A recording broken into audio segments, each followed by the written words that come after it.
दूंगा। 2 एडिटोरियल है दोस्तों, एक ये how to go electric and how to make biofuel. तो बहुत ही दोनों इन्फॉर्मेटिव है, वेरी नाइस है। आप इस पर जो है अगर पढ़ेंगे तो आपको जो है इंडिया को कैसे निर्भर होना है, आत्मनिर्भर, तो उसका बहुत ही शानदार जवाब है। इसलिए पूरा का पूरा वीडियो देखिएगा। PDF नोट्स में मैंने सिनोनिम्स, एंटोनिम्स और जो इसके अंदर ज़रूरी फ्रेजल वर्ब्स, इडियम्स आए हैं वो सब के सब मैंने डाल दिए हैं। तो आप PDF नोट को देख लिए अच्छे से और उसको महफूज कर लिए, उसको सेव कर लिए। हाउ टू गो, कैसे जाना है इलेक्ट्रिक, यानी हमें जो है पेट्रोल ईंधन की गाड़ियों के बजाय अब इलेक्ट्रिक कार की तरफ कैसे जाना है उसके बारे में इससे पहले भी एडिटर साहब ने बहुत मरतबा बातचीत की है, लेकिन चूँकि रिमाइंडिंग इज़ वेरी नेसेसरी। ठीक है, स्मॉलर कहने के छोटी छोटी EVs, इलेक्ट्रिक व्हीकल्स की जो बैटरी एज सर्विस जो मॉडल है, यानी बैटरी एज सर्विस का क्या मतलब है कि बैटरी ख़रीदने के बजाय किराए या महीने के पैसे पर लेना। ठीक है, तो उसका जो है एज सर्विस जो मॉडल है फॉर कार्स। ठीक है, गवर्नमेंट कैंपेन, गवर्नमेंट को अभियान चलाना चाहिए ई कुकिंग के लिए, यानी ई इलेक्ट्रॉनिक कुकिंग के लिए गवर्नमेंट को अभियान चलाना चाहिए। समझ में आता है, यानी छोटी इलेक्ट्रिक गाड़ियाँ, बैटरी सेवा मॉडल वाली कारें, बिजली से खाना बनाने के लिए सरकारी अभियान। ठीक है, बैटरी सेवा जो मॉडल वाली जो कारें हैं उसके लिए गवर्नमेंट को अभियान चलाना चाहिए और बिजली से खाना बनाने के लिए सरकारी अभियान चलानी चाहिए। ठीक है, अब आप पढ़ते हैं दोस्तों। कह रहे हैं कि इंडिया जो है इस्तेमाल कर रहा है तकरीबन लगभग 200 मिलियन टन्स ऑफ पेट्रोल के उत्पादों का, प्रोडक्ट्स का एक महीने के अंदर इतना यूज़ कर सकता है। कि डीजल और पेट्रोल जो है और LPG जो गैसेस है इन दैट ऑर्डर, उसी क्रम में क्या नाम है, पेट्रोल और LPG का यूज़ किया जाता है। मेकअप जो कि बनाता है अबाउट तकरीबन 75% ऑफ द टोटल, यानी जितनी भी चीज़ों का जो खर्च होता है 20 मिलियन टन्स का जो है उसमें से 75% इसको बनाता है। क्या मतलब है, यानी भारत एक महीने में लगभग 20 मिलियन टन पेट्रोलियम का जो उत्पाद है वो इस्तेमाल करता है। जो जैसे आप डीजल, पेट्रोल और LPG इसी क्रम में कुल इस्तेमाल का लगभग 75% हिस्सा बनाते हैं। ठीक है, इन दैट ऑर्डर का मतलब होता है इसी क्रम में। मेकअप का मतलब होता है बनाना या हिस्सा होना। दोबारा समझिए कि भारत जो है एक महीने में लगभग कितने 20 मिलियन टन पेट्रोलियम उत्पाद का इस्तेमाल करता है, एक बात। दूसरी बात क्या है कि डीजल, पेट्रोल और LPG जो है इसी क्रम में कुल इस्तेमाल का लगभग 75% हिस्सा बनाते हैं। ठीक है, तो अगर हम इसमें से कुछ चीज़ों को बिजली से बदल दें तो क्या होगा। हाँ, व्हाट इफ़ है ना, टोटल ये पढ़ लिया आपने। व्हाट इफ़, अगर क्या ही हो जाएगा अगर हम कुछ रिप्लेस, हम बदल दें सम ऑफ इट, उसमें से कुछ विथ इलेक्ट्रिसिटी यानी बिजली से बनाएं, बजाय इसके कि हम पेट्रोल वगैरह का यूज़ करें। This isn't a wishful thinking, ये कोई चाहत वाली ख्वाहिश नहीं है। ठीक है, कह रहे कि ये सिर्फ ख्याली सपना ही नहीं है, बल्कि उदाहरण के लिए पेट्रोल को देखिए आप, समझिए पेट्रोल को। फॉर एग्जांपल, उदाहरण के लिए लास्ट ईयर, पिछले साल India sold 4.7 million cars, but only सिर्फ 0.2 मिलियन और 4.3% वर इलेक्ट्रिक, सिर्फ इलेक्ट्रिक थे, है ना। लेकिन चाइना के देखिए आप दोस्तों, चाइना जो है ने बेचा 24 मिलियन कार्स, है ना, इन द सेम टाइम, उसी वक्त में 25 मिलियन कार ऑफ, आप देखिए 53% इलेक्ट्रिक थे। लेकिन इंडिया का हाल देखिए 4.3% ही इलेक्ट्रिक थे, जिसमें से 4.7 मिलियन कार में से सिर्फ 4.3% जो है इलेक्ट्रिक थे। लेकिन चाइना में जो है 24 मिलियन कार्स बिके, जिसमें से 53% क्या है दोस्तों, इलेक्ट्रिक कार थे। पॉइंट इज़, सवाल यहाँ पे ये है दोस्तों कि बात ये नहीं है कि हम चीन से पीछे हैं, बल्कि ये है कि हमारी शुरुआत छोटी होने के वजह से 1-2 साल में 10% या 20% तक पहुंचना आसान होना चाहिए, है ना। पॉइंट इज़ नॉट, ये बात ये नहीं है that we are behind China, हम चाइना के पीछे हैं, बट पॉइंट ये है दैट स्केलिंग अप का मतलब होता है तेज़ी से बढ़ाना, जो तेज़ी से बढ़ाना होना चाहिए वो अप टू 10% या 20% होना चाहिए विदिन एक साल में, या टू शुड बी, या दोनों शुड बी ईजी या आसान होना चाहिए, thanks to our small base, है ना। थैंक्स टू का मतलब होता है की वजह से, थैंक्स वो नहीं, है ना। थैंक्स, स्मॉल बेस का मतलब होता है शुरुआत में संख्या का कम होना, यानी शुरुआत में संख्या के कम होने की वजह। थैंक्स टू मतलब कारण होने की वजह। स्मॉल बेस जो शुरुआती होता है, छोटी सी बेस होती है, छोटी सी इंसान की शुरुआत होती है। दोबारा समझिए कि बात ये नहीं है कि हम चीन से पीछे हैं, बल्कि ये है कि हमारी शुरुआत छोटी होने की वजह से 1-2 साल में 10% या 20% तक पहुंचना आसान होना चाहिए। लेकिन ये देखते हैं हम आसान नहीं है यहाँ पे, ठीक है। और जब हम ऐसा करेंगे तब बाहर से आने वाले तेल पर हमारी निर्भरता कम होने लगेगी। व्हेन वी डू दैट, और अगर जब हम ऐसा करेंगे, है ना, when we do that our dependence, हमारी जो निर्भरता है ऑन इम्पोर्टेड बाहर से आने वाले तेल पर, वो क्या हो जाएगी दोस्तों, विल स्टार्ट एबिंग। अच्छा, एबिंग का मतलब यहाँ पे क्या होगा, धीरे धीरे कम होना शुरू होगा। एबिंग यानी धीरे धीरे कम हो जाएगा निर्भरता। So how do we begin, तो हम कैसे शुरू करें, सवाल ये है कि हम कैसे शुरू करें। तो इसका जवाब ये है कि हम जानते हैं कि इलेक्ट्रिक गाड़ियाँ को जल्दी अपनाने में सबसे बड़ी रुकावटें क्या हैं। वी नो, हम जानते हैं दैट मेन हर्डर्स, बड़ी रुकावटें टू फास्टर, जल्दी जो इलेक्ट्रिक व्हीकल जो अडोप्शन है, यानी इलेक्ट्रिक व्हीकल को जो अपनाने में जो है सबसे बड़ी रुकावटें क्या है। एक क्या है, EVs cost more than comparable ICA cars, कि ईवी की जो कीमत है, इलेक्ट्रिक व्हीकल की जो कीमत है, वो आईसीए यानी ऐसी कारें जो पेट्रोल और डीजल से चलती है उसके मुकाबले में ज़्यादा होती हैं। अगर कंपेयर तुलना में करें तो मोर देन, है ना, मोर देन कंपेरेबल ऐसा। टू, दूसरा क्या है, रेंज एंजाइटी। रेंज एंजाइटी का मतलब ये है कि भाई यानी लोगों को ये डर रहता है कि बैटरी जल्दी ख़त्म ना हो जाए, कहाँ तक चलेगी ये बैटरी, है ना, असाला जो है कहीं इलेक्ट्रिक व्हीकल का कहीं पे वो है भी नहीं साला इंफ्रास्ट्रक्चर के, वहाँ पे आदमी चार्ज कर ले, और तीसरी जो है lake of public charging infrastructure, ये जो इन्होंने खुद बयान कर दिया, कह रहे कि जो पब्लिक चार्जिंग है, जो इंफ्रास्ट्रक्चर है, उसकी भी कमी है दोस्तों, है ना। एंड डिफ़िकल्टी, और मुश्किल है ऑफ इंस्टॉलिंग चार्जर, और चार्जिंग को इंस्टॉल करने में एट होम। अब जो है अगर चार्जर को हम इंस्टॉल करते हैं घर में, उसमें भी मुश्किल पैदा हो रही है, स्पेशली ख़ास तौर पे अपार्टमेंट के अंदर, specially in the apartments. Security concern है भाई, यहाँ पे क्या तुम चार्ज कर रहे हो, बिजली का बिल ही इतना आ जाएगा, ज़्यादा चार्ज करेंगे। अच्छा, यानी लेक ऑफ पब्लिक चार्जिंग मतलब क्या है, सार्वजनिक जो चार्जिंग सुविधाओं की कमी है, और ख़ासकर क्या है, फ्लैटों में घर पर चार्ज लगाने में परेशानी है। ठीक है, तो फॉर द मार्केट्स, कह रहे कि बाज़ार के लिए ये पहले अंडा आया या मुर्गी जैसी उलझन है। फॉर द मार्केट्स, कंपनियों के लिए, बाज़ार के लिए, दिस इज़ ए चिकन और एग डायलेमा, यानी ये एक चिकन और यानी मुर्गा या अंडे वाला जैसी परेशानी है, यानी पहले मुर्गी आया कि अंडा आया। ठीक है, तो ये इस जैसी परेशानी नहीं, यानी लोग मार्केट में भी लोग कन्फ्यूजन है। कह रहे जो कार जो बायर्स हैं, खरीदने वाले, वो कंसीडर ईवीज़, वो ईवी को नहीं करेंगे या ईवी को वो अपना महत्व तो नहीं देंगे अनटिल जब तक के चार्जिंग इंफ्रास्ट्रक्चर इम्प्रूव, यानी हर जैसे पेट्रोल का आपका हर जगह पे ऑयल पेट्रोल स्टेशन है, पंप स्टेशन है, इसी तरीके से जब तक आप ईवी का नहीं डालेंगे, आप इंफ्रास्ट्रक्चर बिल्ड कर दिए दोस्तों, जैसे पेट्रोल वाला को होता है, फिर देखिए कैसे नहीं इलेक्ट्रिक व्हीकल खरीदेंगे, क्योंकि उसको लोगों का फ़ायदा है उसके अंदर। अच्छा, बट फर्म्स, लेकिन कंपनियां हैं, डोंट हैव एन इंसेंटिव, उनके पास कोई अलग से गवर्नमेंट की तरफ से कोई इंसेंटिव नहीं है, यानी कोई बोनस, कोई पैसे नहीं है तो वो लगाएं ज़्यादा पब्लिक चार्जर्स को। व्हेन, जबकि एग्जिस्टिंग मौजूदा जो क्षमता है इज़ अंडर यूटिलाइज, जो मौजूदा क्षमताएं हैं इंडिया के पास उसको यूटिलाइज़ नहीं किया जा रहा है। अंडर यूटिलाइज मतलब उसका फ़ायदा उठाना, अंडर यूटिलाइज यानी वो यूटिलाइज के अंडर में है, यानी उसमें यूज़ नहीं किया जा रहा है। समझ में आता है दोस्तों? यानी दोबारा सुनिए कि जब तक चार्जिंग सुविधाएं बेहतर नहीं होंगे, लोग इलेक्ट्रिक गाड़ियां खरीदने के बारे में नहीं सोचेंगे। ओके, क्या firms don't have an incentive, नहीं सोचेंगे, लेकिन कंपनियों को नए चार्जर लगाने का फ़ायदा नहीं दिखता, उनको भी इंसेंटिव कोई दिखता नहीं है नए चार्जर लगाने का, क्योंकि लोगों के पास गाड़ियाँ ही नहीं इलेक्ट्रॉनिक, तो फ़ायदा क्यों लगाएंगे भाई? जब डिमांड ही नहीं है तो सप्लाई क्यों करेगा आदमी? तो नए चार्जर लगाने का फ़ायदा नहीं दिखता, क्योंकि अभी की जो सुविधाएँ हैं वो भी पूरी तरीके से इस्तेमाल नहीं हो रही, जो फ़िलहाल के अभी अंडर यूटिलाइज, यानी अंडर यूटिलाइज पूरा नहीं हो रहा है, बल्कि कहीं कहीं हो रहा है, कहीं कहीं नहीं हो रहा है। दैट इज़ वाई, इसीलिए जो है government has to draw, government को कुछ लाइनें खरीदनी पड़ेगी।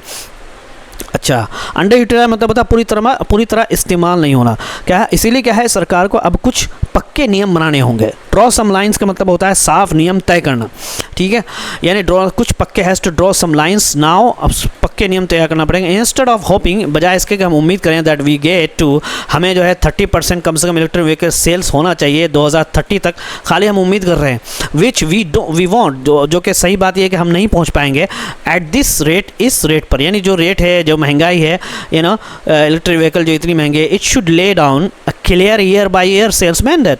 अच्छा, अब जो है यानी दोबारा सुनिए कि ये उम्मीद करने के बजाय कि 2030 तक जो है ईवी की जो बिक्री है, इलेक्ट्रिक व्हीकल की जो बिक्री है 30% हो जाएगी, जो इस धीमे रफ्तार से मुश्किल है ना? क्या है दोस्तों? Sales by which we want at this rate, यानी इस रेशियो पर, यानी इस रेट पर या इस धीमी रफ्तार पर मुश्किल है। सरकार को क्या है, हर साल के लिए साफ बिक्री लक्ष्य तय करना होगा। अब इशू ले डाउन तय करना, ले डाउन क्लियर साफ ईयर बाय ईयर, हर साल के लिए यानी साल भर के लिए सेल्स की मैंडेट्स जो ज़रूरी है उसको तय करना चाहिए। मैंडेट का मतलब होता है ज़रूरी नियम का जो लक्ष्य है वो तय करना चाहिए। कह रहे कि how will we make electric, अब सवाल ये है कि कैसे हम विल वी मेक, कैसे हम बनाएंगे इलेक्ट्रिक गाड़ियों को सस्ता। सिंस क्योंकि 40% ऑफ एन EV के इलेक्ट्रिक व्हीकल का जो प्राइस है वो comes down to its battery. अब देखिए कम्स डाउन का क्या मतलब है। कम्स डाउन का मतलब होता है मुख्य रूप से निर्भर होना, यानी क्योंकि EV की जो दोस्तों कीमत का जो 40% जो हिस्सा है वो बैटरी का होता है, इसलिए हल्की गाड़ियाँ और छोटी बैटरी वाली गाड़ियाँ जिनकी दूरी कम होगी इसका समाधान है। वाह, कम डाउन मतलब होता है कारण होना टू इट्स बैटरी, बैटरी की वजह से 40% तो उसकी कीमत बढ़ जाती है, इसलिए लाइटर हल्की कार गाड़ियाँ विथ स्मॉलर बैटरी, छोटी बैटरीज के साथ देयरफॉर इसीलिए लेस रेंज और कम रेंज कोई ज़रूरत नहीं है। आर द आंसर, इसका जवाब है कि भाई हल्की बैटरी हो भले ही कम रेंज में चले तो इसका जवाब। जैसे आप टोटो लोग कैसे यूज़ कर रहे ले भाई, कैसे यूज़ कर रहे टोटो, तो आमतौर पर लोगों को गाड़ियों को जो है इतना ज़्यादा लंबा जाते भी नहीं है, तो बड़ी गाड़ी की बात कर रहा हूँ, छोटे देहातियों की बात नहीं कर रहा। देहाती लोग तो गाड़ी को रखते हैं जब उनको कहीं जाना होता है सिटी में बाहर, तभी लोग यूज़ करते हैं। लेकिन जैसे दिल्ली हो गया, मेट्रो हो गया, बेंगलोर हो गया, लोग जहाँ पे कंपनी में लोग जॉब करने आते हैं तो वहाँ पे अपनी गाड़ियों को यूज़ करते हैं। क्या रैपिडली बहुत तेज़ी से बढ़ता हुआ जो पब्लिक चार्जिंग नेटवर्क, पब्लिक के जो चार्जिंग का नेटवर्क है can address some range anxiety, वो रेंज का जो परेशानी है उसको हल कर सकता है, उसको एड्रेस कर सकता है, उसको हल कर सकता है। करें बैटरी एज सर्विस। अच्छा, अब यहाँ सुनिए, कहने के बैटरी एज सर्विस यानी बैस मॉडल जो है ना, जिसमें बैटरी के लिए हर महीने पैसे दिए जाते हैं, गाड़ी की शुरुआती कीमत भी कम कर देता है। ये भी अगर बैटरी एज सर्विस, बैटरी को एक सर्विस के तौर पे दिया जाए या और बैस यानी बैटरी एज सर्विस पूरा मॉडल जो है इन विच जिसमें यू पे, जिसमें देते हो महीने का सब्सक्रिप्शन कुछ फॉर द बैटरी के लिए ऑल्सो वो क्या करता है, कम कर देता है इनिशियल शुरुआती कीमत को। बट लेकिन वाइल इंडिया, जबकि इंडिया के जो टैक्सेस है EV का at 5% base is taxed at 18%। अब देखिए ये प्रॉब्लम टैक्स का, ठीक है। सब्सक्रिप्शन मतलब होता है हर महीने दिया जाने वाला शुल्क। ओह माय गॉड, यू पे a monthly subscription for the battery is also lower initial, ये तो हमने पढ़ लिया। लेकिन देखिए आप देखिए, लेकिन जहां भारत EV पर केवल 5% टैक्स लगाता है, वहीं बैस पर 18% टैक्स लगाया जाता है ना। EV पर सिर्फ वहीं बैस को जो बैटरी एज सर्विस मॉडल जो है उस पर 18% टैक्स लगाता है। चलो दिस मस्ट चेंज, ये इसको बदलना ही पड़ेगा, दिस मस्ट चेंज, इसको बदलना चाहिए। करें कि नीति जो आयोग है हैज़ रिकमेंडेड, उन्होंने इस बात का वो किया है दैट वी कॉन्सेंट्रेट, हम ध्यान दें ऑन स्पेसिफिक रीजन, खास इलाकों में हम ध्यान दें। समझ में आता है, यानी हर जगह हम ये नहीं कि हर जगह हम ये कर रहे हैं, जो खास जहाँ पे सबसे ज़्यादा गाड़ियाँ यूज़ होती है, लोग गाड़ियों के बगैर रहते नहीं हैं, जैसे मेट्रो सिटीज़ है ना। नीति आयोग ने सलाह दी है, रिकमेंडेड मतलब दैट कि हमें जो है पहले कुछ खास इलाकों जैसे बड़े शहरों पर ध्यान दिया जाना चाहिए, है ना। स्पेसिफिक रीजन से दैट मेट्रो मैंने आपको पहले बताया पहले। फर्स्ट फॉर नेटवर्क इफ़ेक्ट्स, यानी नेटवर्क के प्रभाव के लिए ध्यान देना चाहिए ताकि लोगों को एक दूसरे को देखकर इसका फ़ायदा समझ में आए। नेटवर्क मतलब होता है वो नेटवर्क नहीं है जो जाल बिछ जाए या आपका मोबाइल नेटवर्क मतलब होता है नेटवर्क, यानी लोग एक दूसरे को देखेंगे तो उससे एक प्रभाव बढ़ेगा। जैसे आपका स्कूटी जो है, आप दिल्ली चले आओ, सबसे ज़्यादा लोग यूज़ करते हैं स्कूटी, क्योंकि दूसरे को देखते हैं, उनको आसान भी लगता है। ये नहीं कि अब दूसरी जो गाड़ियाँ होती है उसमें गेट लगाओ ये लगाओ, तो ये नेटवर्क इफेक्ट के लिए लोग दूसरे को देखें तो उसके लिए, और and that is a good idea, ये बहुत अच्छा आइडिया, बिकॉज क्योंकि बिग सिटीज़, बड़ी जो सिटीज़ हैं, नीड एयर क्वालिटी, उनको एयर जो क्वालिटी उनको इम्प्रूवमेंट चाहिए, उनको अर्जेंटली एयर क्वालिटी जो है अच्छी होनी चाहिए, उसके अंदर डेवलपमेंट होना चाहिए फ़ौरन तरीके से। करें कि स्विचिंग अगर बदलाव करते हैं to electric cooking should be easier, ये आसान होना चाहिए।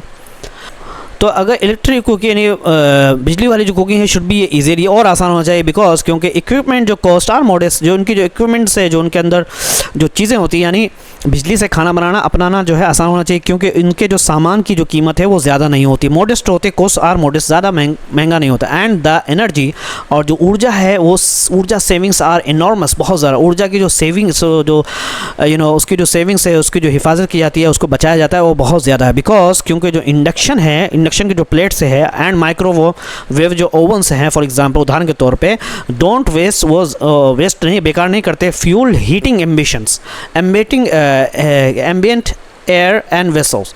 अच्छा, इसको हम कर लेते हैं, यानी जैसे और बिजली की जो है बचत जो है वो बहुत ज़्यादा होती है ना। एंड द एनर्जी मतलब यहाँ पे क्या हो गया दोस्तों, बिजली की बचत। कहाँ गया रे, अबे यार आप देख रहे हो ना, एनर्जी, हाँ ये बिजली की बचत जो है वो बहुत ज़्यादा होती है। और इसके अंदर जो है क्योंकि इंडक्शन और माइक्रोवेव ओवन जैसी चीज़ों आसपास की हवा और बर्तनों को बेवजह गर्म करके ऊर्जा ख़राब नहीं करते। समझ में आता है दोस्तों? तो एम्बिएंट एयर का मतलब होता है आसपास की हवा को, है। डोंट वेस्ट, बेकार नहीं करते फ्यूल को बेकार नहीं करते, यानी फ्यूल हीटिंग एम्बिएंट और गर्म करने वाली जो आसपास की हवा, एम्बिएंट एयर का मतलब आसपास की हवा और बर्तनों को बिला वजह गर्म नहीं करते। समझे ना? वेस्ट फ्यूल का मतलब होता है ऊर्जा बर्बाद करना, एम्बिएंट एयर का मतलब होता है आसपास की हवा, वेसल्स का मतलब बर्तन होता है। नॉर, और ये घर के अंदर हवा को भी गंदा नहीं करते, ना ही डू दे कारण बनते हैं इंडोर अंदर की जो हवा की जो पोल्यूशन है उसको भी गंदा नहीं करते। बट ओल्ड हैबिट, लेकिन जो पुरानी आदतें हैं can be hard to break, बहुत मुश्किल हो सकता है उसको तोड़ा जाए। एंड इफ़ गैस बिकम्स, अगर गैस दोबारा जो है वो चीप हो जाता है, सस्ता हो जाता है, तो इंटरेस्ट एंड इलेक्ट्रिक, और जो ऊर्जा के जो इलेक्ट्रिक जो कुकिंग है दोस्तों, बिजली वाली जो बनाने वाली जो कुकिंग है उसके अंदर जो रुचि है वो माइट वैन बेकार हो सकता है। दैट इज़ वाई, इसीलिए गवर्नमेंट को चाहिए कि प्रमोट करे इट थ्रू अवेयरनेस कैंपेन, यानी अवेयरनेस कैंपेन जो है ना, यानी इसीलिए सरकार को क्या है, जागरूकता अभियान चलानी चाहिए। समझ में आता है दोस्तों? सरकार को क्या चलाना चाहिए, जागरूकता अभियान चलाना चाहिए। दैट इज़ वाई, हाँ, प्रमोट इट थ्रू अवेयरनेस, जागरूकता अभियान चलाना चाहिए। इंसेंटिव्स एंड इन्फ्लुएंसर्स, समझ में आता है दोस्तों? Not to forget assured power supply. अच्छा, यहाँ पे दैट इज़ वाई इंसेंटिव्स का मतलब है यहाँ पे, यानी लोगों को जो है जब फ़ायदा होना चाहिए। इन्फ्लुएंस, सोशल मीडिया या प्रसिद्ध लोग जिनकी बात लोग सुनते हैं उनके ज़रिए कैंपेन जैसे इंसेंटिव दिया जाए, टैक्स छूट देना चाहिए। इन्फ्लुएंसर्स और जो इन्फ्लुएंसर जो सोशल मीडिया पे लोग सुनते हैं जिनको उनके ज़रिए भी कैंपेन चलवाना चाहिए। वो जाके मान लो जैसे अमिताभ आ गया, शाहरुख आ गया, और वो ले लेगा यूज़ करने का इलेक्ट्रिक कार, समझा क्या? नॉट टू फॉरगेट, लेकिन इस बात को भूलना नहीं है कि अश्योर्ड पावर सप्लाई का गारंटी जो है ना, यानी और सबसे ज़रूरी बात क्या है, बिजली की लगातार उपलब्धता भी होनी चाहिए। नॉट टू फॉरगेट, ये भी याद रखना चाहिए कि भरोसेमंद और लगातार बिजली मिलना चाहिए, अश्योर्ड पावर सप्लाई मिलना चाहिए। नए तो चैनल को ज़रूर सब्सक्राइब करिए। ये वाला मैं अभी पढ़ता हूँ थोड़ी देर में। ऊपर वाला ट्यूटोरियल पढ़ लिया था, अब ये वाला पढ़ेंगे, हाउ टू कैसे बनाना है बायोफ्यूल। अच्छा, बायोफ्यूल किसको बोलते हैं? बायोफ्यूल बोलते हैं जो पौधों, खेती के कचरे या जैविक चीज़ों से बनने वाला जो ईंधन है उसको बायोफ्यूल बोलते हैं। समझ में आता है दोस्तों? कहें कि द शिफ्ट, जो बदलाव है टू एथनॉल ब्लेंड्स पर, यानी एथनॉल मिले ईंधन की तरफ बदलाव करते समय मस्ट ज़रूर है शामिल करें, इंक्लूड अ शिफ्ट फ्रॉम, ठीक है, करते समय खाने वाली फसलों से बनने वाले ईंधन की जगह खेती के बचे हुए कचरे से बनने वाले विकल्पों को भी अपनाना ज़रूरी है। कि जब आप एथेनॉल ब्लेंड्स, एथेनॉल से जो मिली हुई ईंधन की तरफ बदलाव करते समय, है ना, शिफ्ट चेंज करते समय एथेनॉल से जो मिली हुई ईंधन है उसमें क्या शामिल करना है कि बदलाव हो खाने वाले फसलों से, क्रॉप बेस्ड, खाने वाले फसलों से जो बनने वाली ईंधन है उसको बदल करके क्या करना है कि खेती के एग्रीकल्चर रेजिड्यू, खेती के बचे हुए जो कचरे, एग्रीकल्चर रेजिड्यू ने, एग्रीकल्चर रेजिड्यू का मतलब हो गया दोस्तों खेती से जो बचे हुए कचरे से जो बनने वाले हैं, है ना, रेजिड्यू बेस्ड एग्रीकल्चर, खेती के कचरे से बनने वाले जो ईंधन है उन विकल्पों की तरफ को भी अपनाना ज़रूरी है, ये कहना चाहते हैं। जल्दी में पढ़ देता हूँ। एथेनॉल मिले हुए ईंधन की तरफ बदलाव करते समय खाने वाली फसलों से बनने वाले ईंधन की जगह खेती के बचे हुए कचरे से बनने वाले विकल्पों को भी अपनाना ज़रूरी है। शिफ्ट का मतलब यहाँ पे क्या हो गया, बदलाव। एथेनॉल ब्लेंड्स का मतलब होता है पेट्रोल में एथेनॉल मिला हुआ ईंधन। समझ में आता है दोस्तों? एथेनॉल ब्लेंड्स का क्या मतलब है, पेट्रोल में एथेनॉल मिला हुआ ईंधन। क्रॉप बेस्ड का मतलब यहाँ पे क्या है, क्रॉप बेस्ड का मतलब यहाँ पर है फसलों से बना जो ईंधन है। अच्छा, एग्री रेजिड्यू बेस्ड का मतलब है खेती के कचरे, खेती के बचे हुए कचरे से बना, उसको बोलते हैं ईंधन। बेस्ड विकल्पों को भी अपनाना ज़रूरी है। चलिए आगे पढ़ते हैं दोस्तों, थोड़ा सा इसको बड़ा कर लेंगे, if you are able to see. चलिए पढ़ते। कह रहे कि government of India GOI is pushing, इसको मैं रेड कर देता हूँ क्योंकि रेड जो है ये जो कलर है दोस्तों, है ना, एग्ज़ाम में भी बच्चों को जो मार्किंग करने के लिए कहा जाता है ग्रीन का यूज़ करने, क्योंकि ग्रीन थोड़ा कलर अच्छा लगता है और पीसफुल कलर होता है। रेड लगता है कि something wrong is going there. So government of India is pushing, कोशिश कर रही है, टू रैम्प अप, तेज़ी से बढ़ाना का इट्स बायोफ्यूल मिशन, यानी जो बायोफ्यूल मिशन है उसको अपनाने के लिए वो तेज़ी से बढ़ाने की कोशिश कर रही है। रैम्प अप का मतलब होता है तेज़ी से बढ़ाना, ठीक है। बायोफ्यूल बोलते हैं, अभी तो ऊपर भी मैंने बताया था आपको कि पौधों और खेती के कचरे से बनने वाला ईंधन का जो लक्ष्य है उसकी तरफ बहुत तेज़ी से बढ़ रही है। कह रहे कि ये काम देर से नहीं हो रहा, लेकिन अभी भी उतनी मजबूती से नहीं किया जा रहा है जितनी ज़रूरत है। Not a day too soon. Not a day too soon का क्या मतलब है, सही समय पर देर नहीं हुई, यानी सही समय पर ये काम हो रहा और देर भी नहीं हुई, लेकिन फिर भी नॉट हार्ड इनफ, उतनी मुश्किल के साथ, उतनी मेहनत के साथ नहीं किया जा रहा है ये काम। बस ऐसे ही, हाँ सही समय पे तो शुरू हो गया लेकिन मेहनत उसमें नहीं डाली जा रही। कह रहे कि बायोफ्यूल्स जो है वो देश के लिए बहुत ज़रूरी और रणनीतिक प्राथमिकता है। यस, RI स्ट्रेटेजिक, बायोफ्यूल्स जो है हाँ है रणनीतिक, नेशनल प्रायोरिटी, देश के लिए प्राथमिकता है, नेशनल प्रायोरिटी में से है। द स्पीड विथ विच, उस रफ्तार जिसके साथ, इट विल बी अडोप्टेड, इसको अपनाया जाएगा, बाय कार मेकर्स, कार बनाने वालों के ज़रिए, एंड कंज्यूमर, और जो उसको ख़रीदने वाले हैं, इज़ ऑल्सो, ये भी निर्भर करता है दोस्तों, dependent on government of India का जो रोपिंग इन प्राइवेट प्लेयर्स।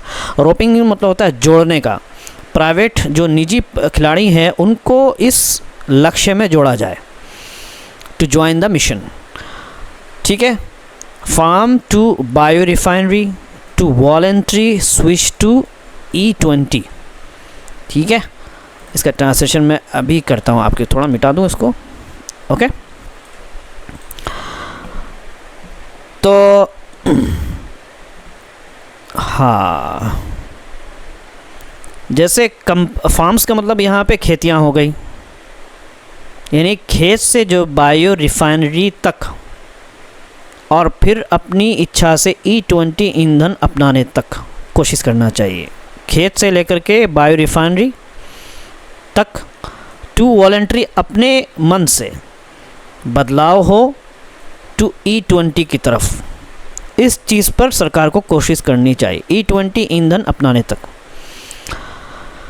अच्छा, वॉलेंट्री स्विच का मतलब ये हो गया कि अपनी इच्छा से बदलाव करना। E20 मतलब ऐसा पेट्रोल जिसमें 20% एथेनॉल मिला हो। समझ में आता है दोस्तों? इसको E20 बोलते हैं। बायो रिफाइनरी मतलब वो जगह जहां खेती के पदार्थों से ईंधन बनता है,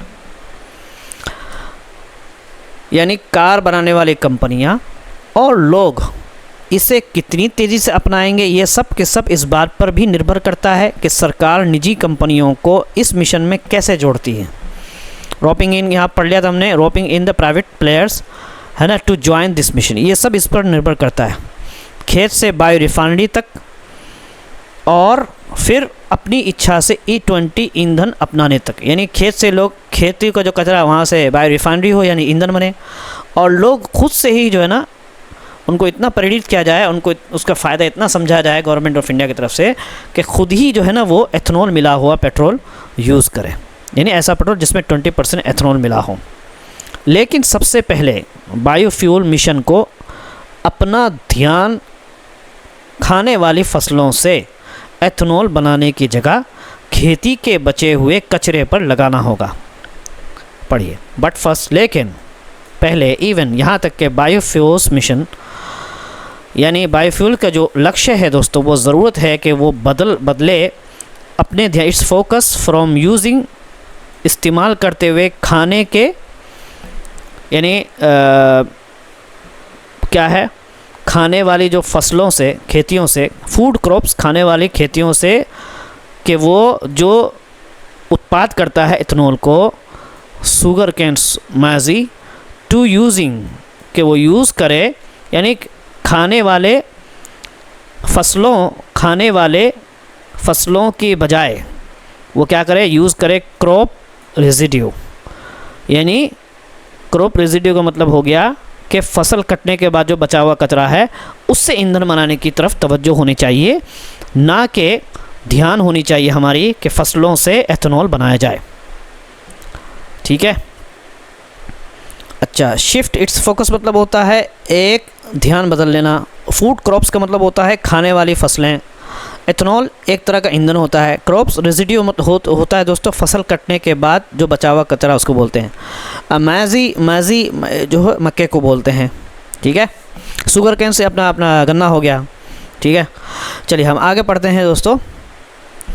करेगा फर्टिलाइज़र्स यानी खाने वाली फसलों के लिए इस्तेमाल होने वाली जो खाद है, इन द मेन का मतलब यहाँ पे हो गया मुख्य रूप से केमिकल यूरिया और ख़ासकर जो है रासायनिक यूरिया यानी केमिकल वाले यूरिया फॉर फूड क्रॉप्स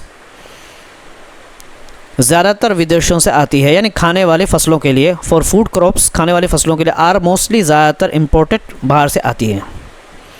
ठीक है। तो इसीलिए बायोफ्यूल के ख़िलाफ़ पहली दलील ये है कि अगर हम विदेशी खाद पर निर्भर रहेंगे तो फिर से वही पुरानी अस्थिरता वाली समस्या शुरू हो जाएगी, है ना। तो द फर्स्ट काउंटर, पहली जो दलील है टू बायोफ्यूल, क्यों भाई बायोफ्यूल की तरह हमें क्यों जाना चाहिए, इज़ दैट कि डिपेंडिंग ऑन इम्पोर्टेड फर्टिलाइज़र, कि अगर निर्भरता हो कि बाहर से आने वाले खाद पर, जस्ट लूप्स, है ना, loops back to square one of stability. अच्छा, लूप स्क्वायर वन मतलब होता है शुरुआत वाली स्थिति। लूप्स बैक का मतलब होता है वापस उसी जगह पहुंचना। तो वो क्या है, वापस पहुंचा देगा हमें टू स्क्वायर शुरुआत वाली स्थिति में। ठीक है।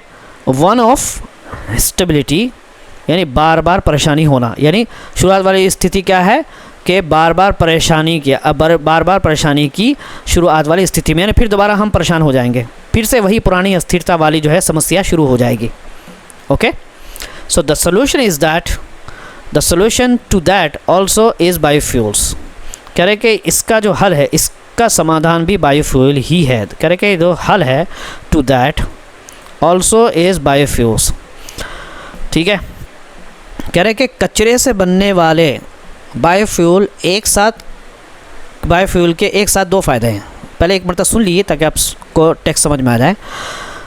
वे क्या है, ईंधन भी बनाता है और खेतों में विदेशी रासायनिक खाद की जगह जैविक खाद भी दे सकता है।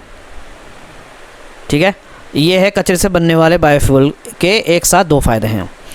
करेंगे वेस्ट बेस कचरे से बनने वाली जो बायोफ्यूल्स है किल्स टू बर्ड्स, दो शिकार करता है एक के साथ। हम बोलते हैं ना एक हाथ से दो शिकार, तो एक से दो फ़ायदा होता है ना। एग्जाम्पल क्या है, बायो रिफाइनरी जो होता है, दे प्रोड्यूस, वो उत्पाद करते हैं फ्यूल यानी एथेनॉल भी बनाते हैं, एंड कैन, और क्या है जगह ले सकते हैं बाहर से आए वाले केमिकल यानी जो केमिकल वाले खादों की जगह पे, यानी एथेनॉल भी बनाएंगे और बाहर से आने वाले जो केमिकल जो फर्टिलाइज़र हमें उसको भी यूज़ नहीं करना पड़ेगा, जिसको यूरिया बोलते हैं। विथ ऑर्गेनिक, देश में बनाया हुआ, once at the farm level, है ना, खेत के स्तर पर। तो ये फ़ायदा है। बायो रिफाइनरी आपको इससे पहले बताया था मैंने कि रासायनिक की जगह जैविक खाद भी दे सकते हैं। ओके, चलिए आगे पढ़ते हैं दोस्तों। इफ़ इंडिया करेगा, अगर भारत सच में खाने वाली फसलों की जगह खेती के बचे हुए कचरे का इस्तेमाल करने लगे, जैसे गन्ने का ठूंठ होता है और बागास, धान और गेहूं का जो भूसा है, मक्के के जो ठंडल हैं, तो बहुत बड़ा फ़ायदा होगा। चलिए हम इसको पढ़ते हैं। इफ़ अगर इंडिया जो है वर टू मीनिंगफुली यानी अच्छी तरीके से वो दूर हो जाए, move away from food crops, खाने वाले फसलों से जो यूज़ किया जाता है, खाने वाले फसलों से एक वो यूज़ करे क्रॉप रेजिड्यू यानी खेती के बचे हुए कचरे की तरफ। Think can, stubble and Baigas, जैसे कि आप मान लीजिए थिंक है ना, मूव अवे फ्रॉम का मतलब होता है दूसरी तरफ जाना, क्रॉप रेजिड्यू का मतलब होता है फसल का बचाव करा, बगास बोलते हैं गन्ने का जो बचा राशा है उसको बोलते हैं bagasse. Okay, now crop residue फसल का बचा हुआ कचरा, आपको गन्ने का बचा हुआ, हार्वेस्ट अ मल्टीपल इफेक्ट, कई गुना फ़ायदा मिलना। देखे ना कि अच्छा इसके अंदर जो है ना, मैं एक को पढ़ता हूँ। मीनिंगफुली मतलब होता है आपका, ये एक मैं कलर बदल देता हूँ यहाँ पे। मीनिंगफुली का मतलब क्या हो गया, सार्थक रूप से यानी सही मायने में। मूव अवे फ्रॉम का मतलब हो गया यहाँ पे दूर हटे या निर्भरता कम करें। फूड क्रॉप्स का मतलब यहाँ पे हो गया दोस्तों खाद, फसलें, ठीक है। टू यूजिंग उपयोग करने के लिए, टू यूजिंग मतलब होता है उपयोग करने के लिए। क्रॉप रेजिड्यू यानी पराली और आदि यानी वही खेती के बचा हुआ कचरा। थिंक मतलब यहाँ पे होगा जैसे, ठीक है। कैन स्टेबल, गन्ने की जो पराली होती है ना, कैन का जो स्टेबल होता है, गन्ने की जो पराली जिसको बोलते हैं ठुंड भी बोलते हैं। एंड बगास और गन्ने की खोई, राइस एंड व्हीट स्ट्रॉ, धान और गेहूं की पराली। कॉर्न कॉप्स, मक्के के भुट्टे। करेगा इट विल हार्वेस्ट, क्या करेगा वो फ़ायदा देगा, मल्टीप्लायर इफ़ेक्ट, बहुत ज़्यादा फ़ायदा। तो ये करेगा बहुत ज़्यादा फ़ायदा। मल्टीप्लायर इफ़ेक्ट क्या मतलब हो गया, कई गुना फ़ायदा मिलेगा। समझ में आना है, एक काम से कई बड़े फ़ायदा होंगे अगर ऐसा होता है दोस्तों। तो चलिए पढ़ते हैं। प्रोसेसिंग फार्म रेजिड्यू, ठीक है, यानी खेती के बचे हुए कचरे को इस्तेमाल करने पर कुछ भी बेकार नहीं जाता। यानी अगर प्रक्रिया शुरू किया जाए, फार्म रेजिड्यू खेती का जो बचा हुआ कचरा है, नथिंग गोज़ टू वेस्ट, कुछ भी बेकार नहीं जाता। India generates more than 500 million tons of agricultural residue each year. India जो है हर साल 500 मिलियन टन से ज़्यादा खेती का बचा हुआ कचरा पैदा करता है, जिससे कुछ अनुमान के अनुसार 40 बिलियन लीटर के बराबर एथनॉल बन सकता है। इंडिया का इस्तेमाल करता है दोस्तों, पैदा करता है 500 मिलियन टन्स ऑफ एग्रीकल्चर, खेती का जो बचा हुआ वेस्ट है वो हर साल पैदा करता है। दैट कुड, जो कि हो कर सकता है, पर सम एस्टिमेट, कुछ अनुसार के मुताबिक, येल्ड और कि वो नतीजा दे सकता है 40 बिलियन लीटर्स ऑफ इथेनॉल के बराबर का ईंधन। येल्ड का मतलब यहाँ पे होता है दोस्तों पैदा करना। इथेनॉल इक्विवेलेंट का मतलब होता है इथेनॉल जितना ईंधन बना सकता है। सो बायोगैस स्लरी करेगा, बायोगैस बनने के बाद बचा गीला जो पदार्थ होता है वो बहुत अच्छी प्राकृतिक खाद होता है। स्लरी का मतलब होता है गीला बचा हुआ पदार्थ। ऑर्गेनिक फर्टिलाइज़र का मतलब होता है प्राकृतिक खाद। तो बायोगैस से बनने के बाद जो बचा हुआ गीला पदार्थ, स्लरी का मतलब गीला जो पदार्थ होता है बायोगैस बनने के बाद, द वेस्ट, जो वो वेस्ट होता है आफ्टर प्रोड्यूसिंग बायोगैस, बायोगैस के उत्पाद करने के बाद, इज़ अ एक्सलेंट, के बहुत ही उम्दा, बहुत ही ज़बरदस्त ऑर्गेनिक फर्टिलाइज़र भी हो सकता है, यानी प्राकृतिक खाद। ऑर्गेनिक मतलब होता है प्राकृतिक खाद भी बन सकता है। दिस इन टर्न, ये इसके मुकाबले, इससे सरकार का बहुत भारी जो है ना खाद सब्सिडी खर्च कम हो जाएगा। इंटर्न यहाँ पे जो है दोस्तों, इंटर्न का मतलब होता है इसके परिणाम वो स्वरूप, यानी इसके नतीजे में, इंटर्न का मतलब होता है, इसका रिजल्ट क्या बनेगा, विल हेल्प, सरकार करेगा स्लैश कम करने का गवर्नमेंट ऑफ इंडिया का जो क्रिपलिंग फर्टिलाइज़र सब्सिडी है। क्रिपलिंग का मतलब होता है बहुत भारी और नुकसान देने वाला। जो फर्टिलाइज़र का जो सब्सिडी जो दिया जाता है बिल, उसको कम कर देगा, उसके बिल में कम। एस्टिमेटेड अनुमान लगाया जाता है at the staggering 2.4 lakh crore this year, जो इस साल लगभग 2.4 लाख करोड़ रुपये माना गया है ना, अंदाज़ा लगाया गया है। स्टैगरिंग का मतलब होता है चौंका देने वाला। कम से कम 2.5 लाख करोड़ का इस साल में खर्च हुआ है दोस्तों। तो अगर हम क्या बोलते हैं, बायोगैस का सैलरी यूज़ करें तो उससे क्या होगा कि हमें जो है इसमें कमी आ जाएगी दोस्तों। यानी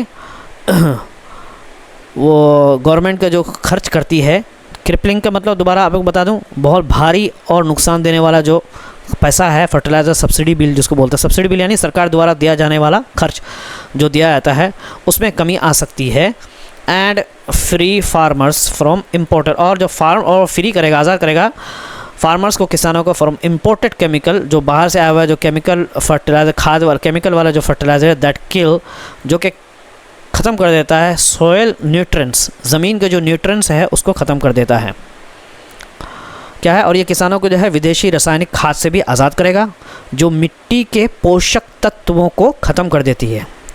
समझ में आता है? सोयल न्यूट्रिएंट्स का मतलब होता है मिट्टी का जो ताकत देने वाला जो तत्व है उसको ख़त्म कर देता है, जो केमिकल्स होते हैं। So that starts a vicious cycle. फिर क्या होता है, इससे एक बुरा चक्र शुरू हो जाता है। अ विशियस मतलब है बुरा, साइकिल चक्र शुरू हो जाता है। Farmers then need more fertiliser. फिर जो बुरा चक्र ऐसा होता है कि फिर किसानों को और ज़्यादा खाद की ज़रूरत पड़ती है, चूँकि नीचे का सब वो सब ख़त्म हो जाता है दोस्तों। तो किसानों को जो है फार्मर्स देन नीड, ज़रूरत पड़ेगी मोर फर्टिलाइज़र, और यानी किसानों को और भी ज़रूरत पड़ जाती है। विशेष साइकिल होता है बुरा चक्र जो बार बार चलता रहता है।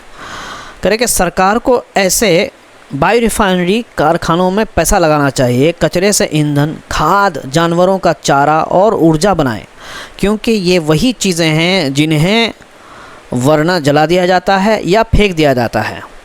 दोबारा पढ़ते हैं, गवर्नमेंट ऑफ इंडिया को ज़रूर इन्वेस्ट करना चाहिए। इन्वेस्ट बेस कचरे के आधार पर जो बायो रिफाइनरीज़ है, यानी बायो रिफाइनरी जो इस आधार पर जो ईंधन बनाती है दोस्तों, दैट जो कि उत्पाद करता है फ्यूल का, ठीक है, फर्टिलाइज़र्स का, एनिमल फीड और खाने जानवरों के खाने के लिए, एंड एनर्जी और ऊर्जा उत्पाद करता है। All from material that would, उन मटेरियल से बनता है जो कि वुड अदरवाइज चाहे तो वो भी बर्न, जला दिया जाता है, या डंप या फेंक दिया जाता है। तो सरकार को चाहिए कि इन कचरों का इस्तेमाल करें। लेकिन अगर ये बदलाव लोगों और उद्योगों पर ज़बरदस्ती थोपा गया तो इसका कोई फ़ायदा नहीं होगा। लेकिन नन ऑफ दिस, इसमें से कुछ भी फ़ायदा नहीं होने वाला ऑफ यूज़, इसके इस्तेमाल करने का। इफ़ द ट्रांजिशन मतलब होता है बदलाव, इस फोर्स वो मजबूर किया जाए ऑन इंडस्ट्री, फैक्ट्रियों पर एंड लोगों पर, इसका कोई फ़ायदा नहीं होगा। ठीक है, कार बनाने वाली कंपनियों को यह सुनिश्चित करना चाहिए कि गाड़ियाँ एथेनॉल मिले ईंधन के साथ सही चलें, क्योंकि हमने सुना है कि एथेनॉल जिसमें डाल देते हैं उसका इंजन जो है ख़राब हो जाता है। कार बनाने वाले मस्ट इंश्योर, सुनिश्चित करें कि व्हीकल्स यानी जो गाड़ियाँ जो है आर कंपेटिबल, वो कंपेटिबल हो विथ इथेनॉल ब्लेंड्स, इथेनॉल की मिलावट से, यानी वो अगर इथेनॉल मिलाया जाता है तो उसमें परेशानी नहीं होना चाहिए इंजन में। कंज्यूमर्स अश्योर्ड, जो कार चलाने वाले हैं, जो लोग हैं, उनको जो है उनको इस बात का सुनिश्चित किया जाए कि वो कॉस्ट सेविंग, वो कीमत को क्या है, कीमत यानी पैसे, बहुत सारे पैसे बचा रही हैं, लोगों को पैसे बचने का भरोसा मिले। एंड प्राइवेट प्लेयर्स, और जो निजी खिलाड़ी हैं उनको दिखाया जाए एडवांटेज ऑफ इनिशियल इन्वेस्टमेंट, फ़ायदा दिखाया जाए कि शुरू में जो निवेश कर उनका फ़ायदा दिखाया जाए। Bio refineries to car makers, यानी लोगों को क्या है पैसे बेचने का भरोसा मिले, और निजी कंपनियों को शुरुआती निवेश के फ़ायदे दिखाए जाएं, यानी बायो रिफाइनरी से लेकर कार कंपनियों तक उनका फ़ायदा दिखाना चाहिए। नहीं है तो चैनल को ज़रूर सब्सक्राइब करिए। प्राइवेट प्लेयर्स का मतलब यहाँ पे निजी कंपनियाँ हैं।